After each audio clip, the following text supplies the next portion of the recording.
घरी आहे काकाजी? हो, कोण आहे बाबा? अजी मी सोसायटी कडून आलो ना. हो का? हा. काय झालं का?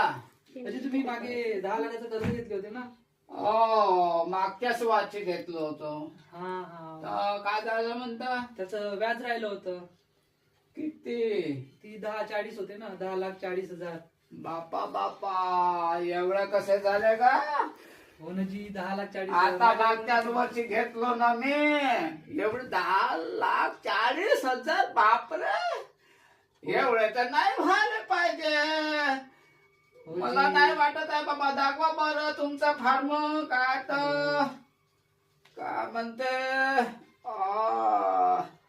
10 लाख कर्जाचे मुद्दल, 10 लाख व्याज. व्याज 10,000. व्याज 10,000 मध्ये ना. एवढे 10 लाख 10,000 दिसत आहे तिथं. आणि तुम्ही वा वा वा वा वा वा वा वा पा एवढं खोटं बोलते. कोणत्या सोसायटीतून आला पा गा पा. मला आता मागच्या वेळेस मी कर्ज घेतलो होतो तेव्हा शिकलो नव्हतो मी. आता मी 9-12 मध्ये जातो मी. उल्हासाच्या तागात तिथं मी शिकलो. आता मला सगळं वाचता येत आहे, लिहिता येत आहे. समजलं का? नाही बाबा, काही खरं नव्हे बाबांनो. शिका रे, हे असे शिकलेले माझं फसवतात.